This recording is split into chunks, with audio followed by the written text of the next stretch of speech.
चला तर मग आज अजिबात वेळ न घालवता तुमच्या माझ्या आपल्या सर्वांच्या आवडीचा खमंग खुसखुशीत असा आज वडापाव बनवणार आहे। त्यासाठी इथे कुकरच्या भांड्यामध्ये मी अर्धा किलो बटाटे घेतलेत, त्याला असं कट करून घेतलेलं आहे म्हणजे बटाटे लवकर शिजतात। ह्याच्या आपल्याला एक 4 शिट्ट्या करून घ्यायच्या आहेत, फुल फ्लेमवरती 1 आणि मध्यम आचेवरती 3।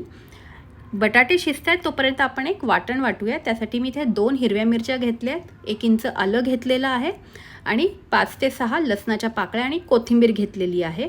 तुम्हाला जर हवं असेल तर मिरची तुमच्या तिखटच्या हिशोबाने कमी जास्त करू शकता।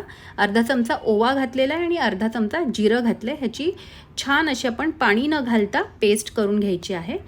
आता इथे आपण बेसनचं बॅटर करूयात, तर ते खूप इम्पॉर्टंट आहे तुम्ही काय पद्धतीने बॅटर बनवता। तर इथे मी अर्धा वाटी बेसन पीठ घेतले, त्यात अर्धा चमचा मीठ घातलेला आहे आणि चिमूटभर सोडा आणि अगदी किंचित हळद घातली आहे।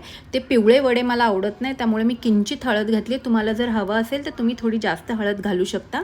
आता पाणी घालून हे छान मिक्स करून घ्या। बॅटर अतिशय पातळ नको आहे आणि एकदम घट्टसुद्धा नको आहे, तर असं मीडियम कन्सिस्टन्सीचं हे बॅटर बनवायचं आहे आणि बनवून साईडला ठेवून द्यायचं आहे। आता इथे बटाट्याचे सालं काढून घेतलेली आहेत मी। बटाटे खूप गरम आहेत त्यामुळे पावभाजीच्या मॅशरने मी हलकंसं ह्याला दाबून घेते, अगदी हलकं दाबते। ह्याचं पीठ करायचं नाही आपल्याला आणि जर बटाटे अगदी थंड असतील तर तुम्ही हाताने पण ते कुस्करू शकता। थोडे असे ओबडधोबड आपल्याला तुम्ही पाहू शकता असं आपल्याला फोडून घ्यायचेत बटाटे। आता आपण ह्याला फोडणी देऊया। त्यासाठी कढईमध्ये मी 2 चमचे तेल घातलेलं आहे। तेल गरम झालं की त्यात अर्धा चमचा जिरं घातलं आहे, अर्धा चमचा राई घातलेली आहे आणि भरपूर असा कढीपत्ता घ्यायचा आहे। मी कढीपत्ता नेहमी बारीक कापून घालते, पण आता मी इथे हातानेच तोडलेला आहे। हा छान घातल्यानंतर फोडणीमध्ये आपण थोडंसं हिंग घातल्यावरती ही हिरव्या मिरचीची पेस्ट जी आपण बनवली होती, आलं लसूण कोथिंबीर आणि मिरची, ती पेस्ट घालायची आहे आणि छान ह्याला एक 5 मिनटं परतून घ्यायचं आहे, जोपर्यंत आलं लसणाचा कच्चा वास निघून जात नाही तोपर्यंत। छान अशी ह्याची फोडणी झाल्यानंतर आता ह्या गरम तेलामध्येच आपल्याला पाव चमचा हळद घालायची आहे। तेलामध्ये हळद घातल्याने भाजीला रंग अतिशय छान असा येतो। कधीसुद्धा तुम्ही कोणती भाजी किंवा काही करत असाल, हळद नेहमी तेलातच घालावी, रंग भाजीचा एकदम उत्कृष्ट येतो। तर ते 5 मिनटं झालेले आहे। ह्यामध्ये आता हे मॅश केलेले बटाटे घालायचे आहेत आपल्याला। ते सर्व बटाटे घातल्यानंतर आता ह्याच्यामध्ये चवीनुसार मीठ घालायचं आहे। मीठ तुम्ही तुमच्या चवीनुसार कमी जास्त करू शकता। मी इथे अर्धा चमचा मीठ घातलंय। छान ह्याला मिक्स करायचं आहे। मिक्स झाल्यानंतर आता याच्यामध्ये वरती आपल्याला थोडीशी कोथिंबीर घालायची आहे आणि आपली ही वड्याची भाजी बनून तयार आहे। आता ही आपण बाजूला ठेवून घेऊयात। भाजी थोडी थंड झाल्यानंतर आता ह्याचे मी गोल असे वडे बनवून घेणार आहे। आता वडे तुम्ही तुमच्या चॉईसच्या हिशोबाने जाड बारीक पातळ जसे हवे तसे करू शकता। मला असे चपटे वडे आवडतात आणि थोडे असे पातळ असे वडे आवडतात। मला असे जाड वडे आवडत नाही आमच्या घरी, त्याच्यामुळे मी असे छान पातळ असे छोटे छोटे वडे करून घेणार आहे। तुम्ही ते गोल बॉल सारखे वडे असतात जे बाहेर मिळतात, तुम्ही त्या पद्धतीने शेप देऊ शकता। तुम्हाला जसं आवडतं तसा वड्यांचा शेप द्या।